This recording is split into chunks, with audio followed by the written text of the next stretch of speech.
Class 5 पर्यावरण और हम अध्याय 4 मेरा बगीचा पाठ है ये। चलिए इसको हम पाठ को पहले पढ़ेंगे फिर समझेंगे और बीच बीच में जो प्रश्न दिए हैं उनके भी उत्तर हम ढूंढने का प्रयास करेंगे। ठीक। मेरे पिताजी का तबादला राजस्थान के लक्ष्मणगढ़ नामक कस्बे में हो गया था। उन्होंने वहां घर ले लिया था। जल्दी ही मुझे व माँ को भी वहां जाना था। अंततः वह दिन भी आ गया जब मैं और माँ वहां पहुंचे। पिताजी हमें लेने आए थे। पिताजी ने नए घर के बारे में बताया और हम सब घर की तरफ चल पड़े। थोड़ी देर बाद एक चहारदीवारी दिखी। उस चहारदीवारी के अंदर एक जैसे अलग अलग बहुत से घर थे। पिताजी ने बताया कि यह कॉलेज का कैंपस है और यहाँ हमारा घर भी है। चहारदीवारी के अंदर घुसते समय मैंने देखा कि वहाँ एक बड़ा सा बोर्ड था। बोर्ड पढ़ने पर पता चला कि हमारे कैंपस में तितलियों की 17 प्रजातियां तथा पक्षियों की 87 प्रजातियां हैं। यहाँ पर एक बच्चा जो है वो चर्चा कर रहा है कि उसके पिताजी का तबादला कहाँ हो गया है, राजस्थान के लक्ष्मणगढ़ नामक कस्बे में। ठीक। वहाँ उन्होंने घर ले लिया है और वो और उसकी माँ वहाँ पहुँच गए हैं। पिताजी उन्हें लेकर के और जहाँ उन्होंने लिया है कमरा वहाँ जा रहे हैं। वो कॉलेज का एक कैंपस है। उस कैंपस के अंदर में उनका घर है और उस कॉलेज के कैंपस में तितलियों की कितनी प्रजातियां हैं, 17। और पक्षियों की कितनी प्रजातियां हैं, 87। प्रजाति मतलब किस्म, प्रकार। ठीक।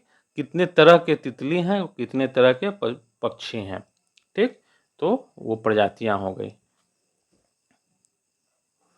मैंने सोचा कि यहाँ केवल तितली व पक्षियों के बारे में ही लिखा है, पेड़ पौधों जानवरों के बारे में नहीं। खैर, पृष्ठ 1 के चित्र को देखिए, बताइए इनसे आपको क्या क्या पता चलता है। क्या क्या पता चलता है, इसमें हमें पक्षियों एवं तितलियों के विभिन्न प्रजातियों के चित्र दिख रहे हैं। ठीक।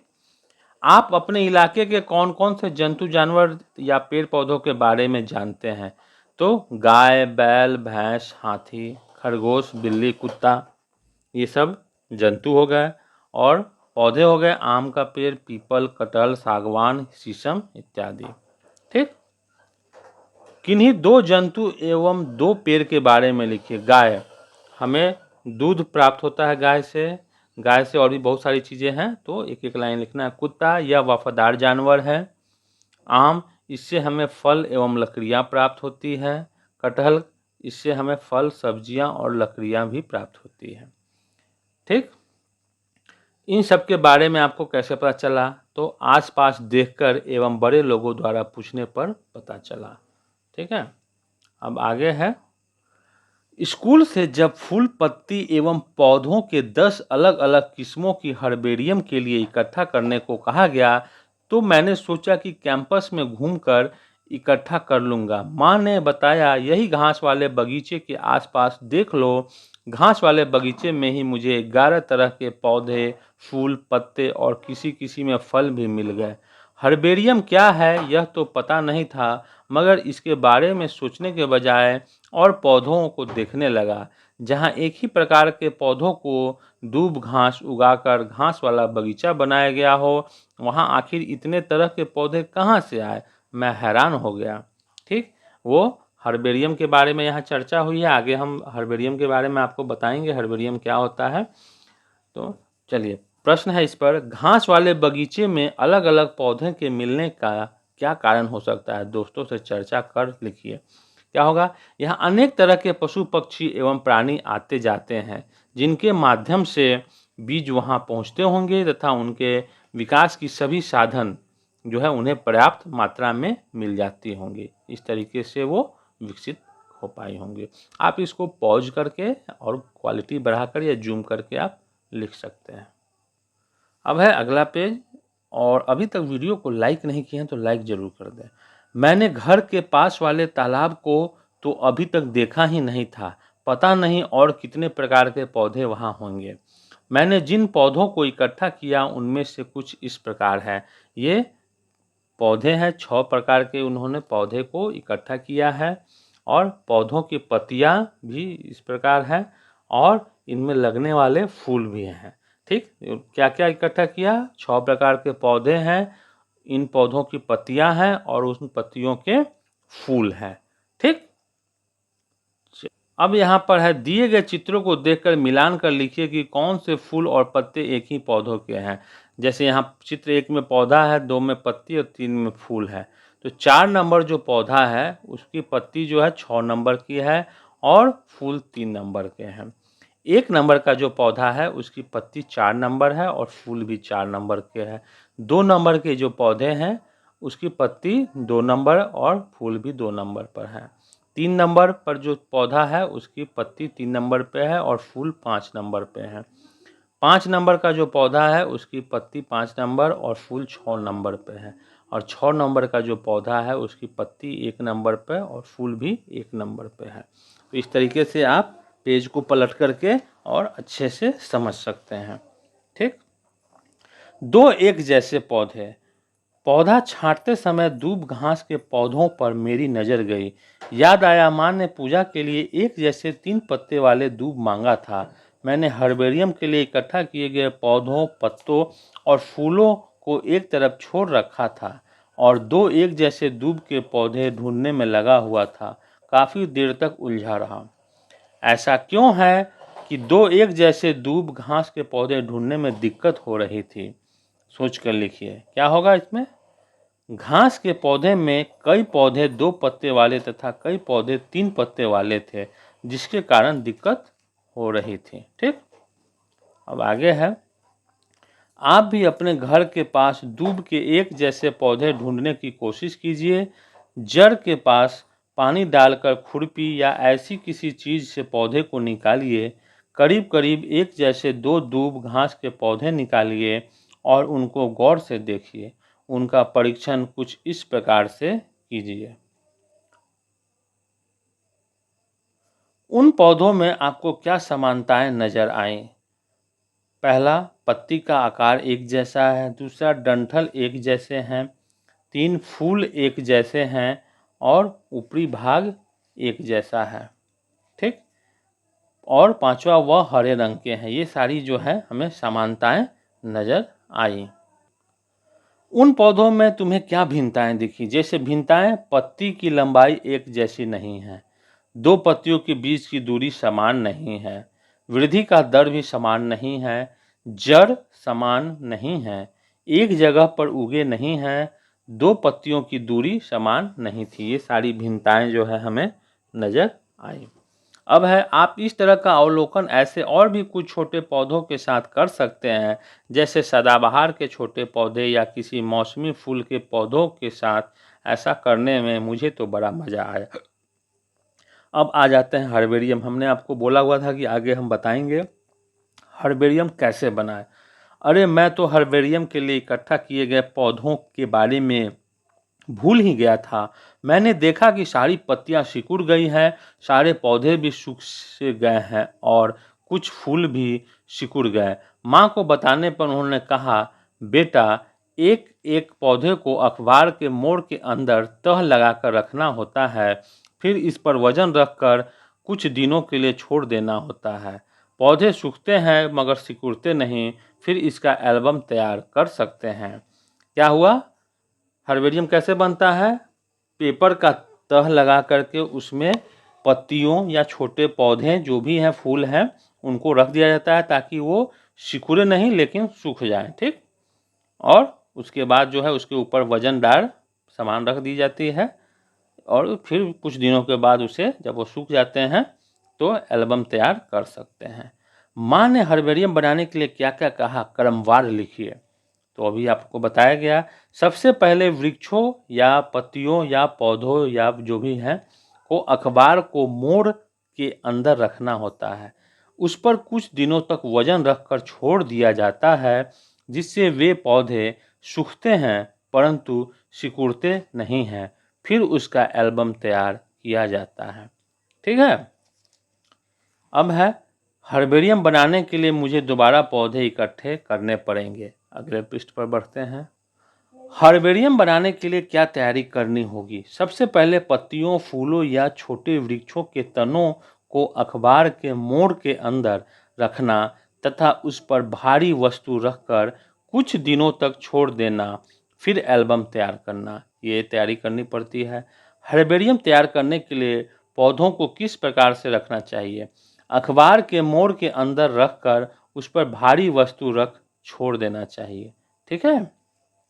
अन्य पौधे, मैंने अपने हर्बेरियम में कुछ और पौधों को भी शामिल करना चाहता था, इसलिए पौधों की खोज का काम जारी रहा।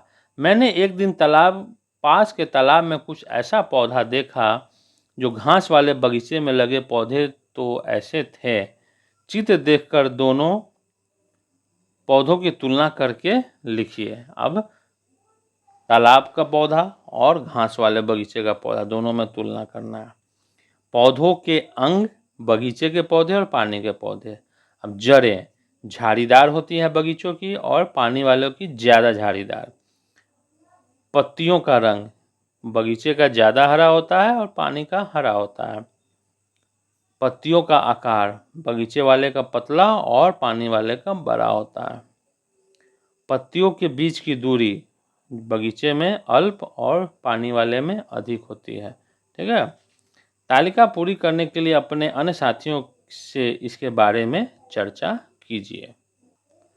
हमारे कैंपस में बहुत सारे बबूल के पेड़ हैं, कुछ कैक्टस भी है। माँ ने तो रेत भरे गमले में कैक्टस की कुछ किस्में को लगाया भी है। घास वाले बगीचे या तालाब में उगे पौधों में कैक्टस जैसा इतना मोटा हरा तना या कांटों को मैंने देखा ही नहीं था। मैंने सुना है कि बबूल और कैक्टस तो मरुभूमि के पौधे हैं, जबकि मुझे ये और भी जगह दिखे हैं, जैसे कोलकाता में, दिल्ली में तथा गंगटोक में भी। ठीक, कैक्टस के पौधे देख लीजिए, ये कैक्टस का पौधा है, आप लोग के भी घरों में गमला में छत पर लोग लगाते हैं। और ये बबूल का है, ज़्यादातर रेगिस्तान वाले इलाकों में होता है। अब प्रश्न है, क्या आपके आसपास भी ऐसे पौधे दिखते हैं? अगर हाँ, तो सोच कर लिखिए कि वे वहाँ कैसे पहुँचे होंगे। कैसे पहुँचे होंगे? हाँ, जैसे नीम और बबूल के पौधे, इनके डंठल ही लगते हैं। इन्हें जब काटा जाता है अर्थात छटाई की जाती है, फिर इन डंठलों को जहाँ फेंका जाता है वहीं वे उग जाते हैं। ये तरीका है। इस तरीके से कुछ पौधे आप देखते होंगे जिसकी छटाई की जाती है, लोग फेंक देते हैं, वहीं पर वो उग जाते हैं। मुझे कैंपस के पेड़ पौधों के बारे में जानने की इतनी इच्छा थी कि अब मैं हर नए दिखने वाले पौधे की एक पत्ती और फूल इकट्ठा करने लगा। लोगों से नाम भी पूछता रहा। कहीं कहीं पौधों के पास उनके नाम भी लिखे हुए थे। इस प्रकार मुझे उनके नाम भी मिल जाते। माँ ने कहा, कई बार पेड़ पौधे जहाँ उगे हों वहीं देखकर उन्हें पहचानना आसान होता है, न कि सिर्फ एक पत्ती या फूल देखकर। ठीक है। कभी कभी दिक्कत होती है, एक पत्ती और फूल देखकर लोग नहीं पहचान पाते हैं, पूरे पेड़ को ही देख करके पहचान पाते हैं। मैंने लगाई प्रदर्शनी। मैंने घूम घूम कर और लोगों से बातचीत कर 40 पौधों को इकट्ठा किया और उनके बारे में जानकारी इकट्ठा की है। मैंने उनकी प्रदर्शनी बनाकर मैडम की मदद से स्कूल के बोर्ड पर लगा दी। आप भी ऐसा कर सकते हैं। प्रदर्शनी बनाने के कौन कौन से फ़ायदे हैं? प्रदर्शनी में विभिन्न प्रकार की वस्तुएं होती हैं, वे सब एक जगह लाई जाती हैं तथा उनकी जानकारी बोर्ड पर लिखी होती है, जिससे लोगों का ज्ञान बढ़ता है। पौधों की प्रदर्शनी से हमें किस प्रकार की जानकारी मिलती है? इसमें हमें उसके प्रकार, किस्मों एवं विभिन्न परिवेशों में रहने के बारे में जानकारी मिलती है। पेड़ पौधा और जंतु, चलिए इस पर अब बात कर लेते हैं। कई तरह के जीव जंतु भी मेरे कैंपस में हैं। ऐसा मेरे कोलकाता वाले भैया के घर के आसपास तो नहीं है। मुझे बहुत आश्चर्य होता है कि ऐसा कैसे। कुछ जवाब मेरे मन में है जो इस प्रकार है। हमारे यहाँ इतने तरह के पेड़ पौधे हैं, इसलिए इतने तरह के पशु पक्षी हैं, मगर कोलकाता में मेरे भैया के घर के पास पेड़ पौधे नहीं हैं। एक नाला है, इसलिए शायद सिर्फ मच्छर और कभी कभी कौवे दिखाई देते हैं। ठीक। अब प्रश्न है, कोलकाता और लक्ष्मणगढ़ के कैंपस में क्या अंतर है? तो कोलकाता में जगह यानी खाली जगह की कमी के कारण जीव जंतु पशु पक्षियों की कमी है तथा पेड़ पौधे भी लक्ष्मणगढ़ कैंपस की तुलना में काफ़ी कम हैं। अंतर के और क्या क्या कारण हो सकते हैं, सोच कर लिखिए। क्या कारण हो सकते हैं? खाली जमीन का अभाव, सघन आबादी, औद्योगिक क्षेत्र इत्यादि। सोचकर बताइए। कुछ पौधों को पूरी तरह नष्ट करके अलग से बगीचा बनाना चाहिए आप अपने दोस्तों के साथ चर्चा करके लिखें। नहीं, बिल्कुल भी यह सही नहीं होगा, क्योंकि इससे उन पौधों की प्रजातियां विलुप्त हो जाएंगी। कुछ पौधों को पूरी तरह से नष्ट करने पर क्या होगा, दोस्तों के साथ चर्चा करके लिखिए। इससे वे पौधे विलुप्त हो जाएंगे तथा उनसे वातावरण पर जो प्रभाव पड़ता था वह खत्म हो जाएगा। अपने आसपास से पौधे इकट्ठा करके उनकी प्रदर्शनी तैयार कीजिए। अध्याय में दो एक जैसे दूब के घास में अंतर और समानता की बात की गई है। क्या हम में भी ऐसा है? अपने दो दोस्तों की तुलना कर किन्हीं 5 अंतर और 5 असमानताओं को लिखिए। अंतर, अंतर क्या है? लंबाई, आँखें, नाक, बाल, बनावट। लंबाई जो है दोस्तों की अलग-अलग है, उनकी आँखें अलग है, नाक अलग-अलग टाइप से हैं, बाल अलग-अलग हैं, बनावट, शारीरिक बनावट भी अलग-अलग है। समानता क्या है? कि सभी की 2 आँखें हैं, 2 कान हैं, 1 मुँह है, 2 पैर है, 2 हाथ है, ये समानताएँ हैं। इस प्रकार ये पाठ कंप्लीट हुआ। वीडियो को लाइक ज़रूर करें। धन्यवाद।